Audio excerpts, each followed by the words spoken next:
Hello, good morning and welcome. Today we're talking about a touchy divorce issue that is on everybody's lips, the divorce between Peter and ANITA Okoye of PSQUARE. I hear people talk and say, oh, the woman went away with nothing. She lost out after all she invested in the marriage. She lost everything because everything was in her husband's name. The law in Nigeria does not favor women and everything like that. The people who now want to fight for divorce are beginning to get discouraged, are beginning to feel that they are going to get nothing out of it at the end of the day. Let me put a few facts about this particular marriage and divorce out there. They were married for 8 years, as you know. They had 3 children. She's claiming that he was unfaithful, he was fraudulent, and things like that. And the claim also says irreconcilable differences. Yes, irreconcilable differences is a claim you will find in every divorce petition. The parties have irreconcilable differences. The marriage has broken down irretrievably. Those are the things you find in every divorce petition. Then they will highlight the particulars of the facts thereunder. Now you must know this about going to court for anything at all. Everything requires proof. Proof does not mean you come to court to come and say this is what happened. That is not proof. Proof is for you to show by evidence, documentary evidence, things that can be put before the court for the court to see that this is actually what happened, not your word of mouth. The place where word of mouth becomes evidence is something that happened, maybe like the scene of a crime. The people who were there that saw it is called ipsi dixit evidence. In that situation, the people that actually saw it are the most credible people to give evidence. But even then, it can be supported by documentary evidence such as medical reports showing the cause of death, linking what happened at the scene of the crime to the person's death. That is a situation in which verbal evidence is actually valued evidence. But other than that, if you want to prove a case, you state your facts in the documents that you file. Then you put documents to support it. You attach proof to that document that you file to support it to defend your case. Now in this case, Anita was asking for 10 million because she said she registered a company and Peter promised her that when he was done building his mall in Lagos, the company would get an office in there. And so she gave him 10 million for this purpose. Do you know that in this process, there was neither proof of the registration of that company or anything to show the payment of this 10 million? No bank statements, not even a WhatsApp message to show have you received the money. Nothing was attached. So there was nothing for the court to go by. Are you understanding me? To see that she actually advanced that money. In any case, that claim was dropped because they know that they couldn't prove it. So there was nothing to go by. So they dropped the claim of the 10 million. Now she was asking for settlement. Settlement is for her, not for the maintenance of the children. She was asking for settlement, implying that we grew this business together. So you need to settle me, my own portion. So she was asking for $200,000 and some of his properties. Now you need to prove that you grew the business together. You cannot just come and say word of mouth that you grew the business together. How? Are you trying to say that while he was growing the business, you were raising his children? Are you trying to say that you gave him advice that he used to grow the business? Are you trying to say you went for meetings with him? Are you trying to say you gave him connections?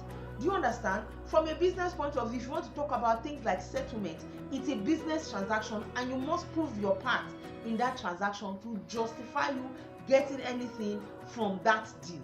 There was nothing like that. So there was nothing for the court to go by to show that she was actually entitled to settlement. It is not automatic that because you are getting a divorce, you will get part of your husband's estate or part of your wife's estate. It's not automatic, but you must prove. For example, there are women who sit at home, their husbands tell them that they shouldn't work again, they should sit at home. In that case, you can show what you were doing before you got married, the jobs you had, the business opportunities you had, and things like that that you gave up in the name of that marriage. And those things will be considered. But you cannot just file a document and on the basis of that affidavit, it's called an affidavit that you that you are filing the case, you use to support your case. You can't just file that and expect the court to go by that. Let me tell you, even if that judge is your father, you can't get anything. So if you are going to have settlement claims, that is coming from a business point of view, you must have something to show. Something, even if you want the sentiment of the court, because the scale of justice is a woman, it shows that the person has eye for emotional consideration, but the person is not biased. That's why the woman in the scale of justice is blind. Even if you want the court to invoke those things, you must at least advance something to support your claim. Here's the interesting part. She did not even sign those documents herself. There are ones that her lawyer will sign, and then there are ones that the person filing will sign, or somebody will sign for her. It's always better for the person that is suing to sign those other documents. She didn't sign it, somebody else signed it. Implication is that all the evidence that other person gave was hearsay, and the court will not give any consideration to hearsay. The person was saying, I know as a fact that she registered a business. No proof. That is hearsay. The person was saying, I know as a fact that her husband was having an affair. No proof. Those things are things that you need to prove. There was nothing to prove. So, going by the facts as it was, seeing that the parties wanted to go their separate ways, of course the court will not say you must stay married. But all the other things you request for, all the other things you are desiring, you must buttress it with sufficient information to be able to get judgment in your favor. So since she didn't ask for maintenance costs, none was awarded. Yes, the husband is under obligation to pay maintenance costs, but we say that the court is not a Father Christmas. You get what you ask for, and she didn't ask.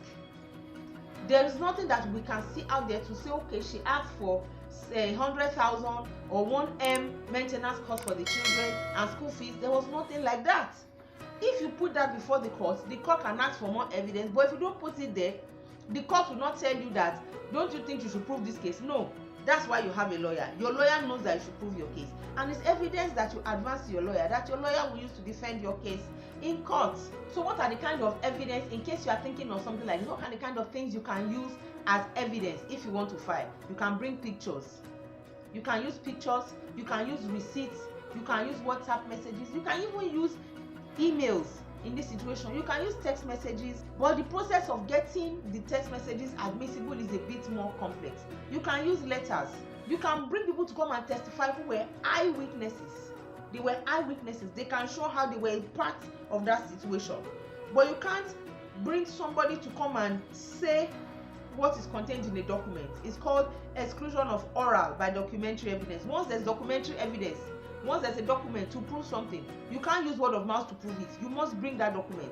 So for example, in this case, when there was reference to existence of a company, the only way to prove the existence of that company is to produce the registration document. There's no other way. Otherwise, the court will not give cognizance to the fact that you say that there is a registered company. So those are some of the documents you can bring if you want to show that, oh, you were the one that was running the life of the children and you gave up your life for that. You show proof of your life before, maybe the jobs you were doing, maybe your business, maybe your social media presence of that business before you got married, and then you show your involvement in the children's life. You show pictures of you in school, or you show your correspondence with school.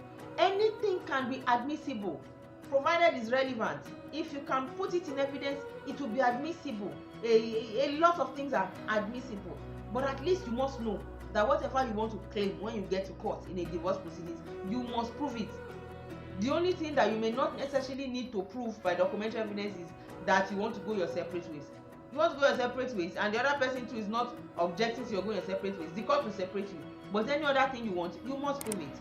And of course, automatically, the court will give you joint custody of the children, which is what the court did in this case. The court awarded joint custody of the children to both parties because that is in the interest of the children. You understand? So the court needs not prove that. The court knows that whoever the child is with, you're under obligation, you will take care of those children. But it's not a prayer that the court will grant if you don't pray it. But somebody has to have custody of the children. They are not going to be on the street. So the court will grant custody of the children. And please note that one spouse cannot say that the other spouse doesn't have access to the children. You must show very extreme situations. for the court to agree with you that your spouse will not see the children, you must show that either your spouse is mentally imbalanced, or your spouse is given to narcotics.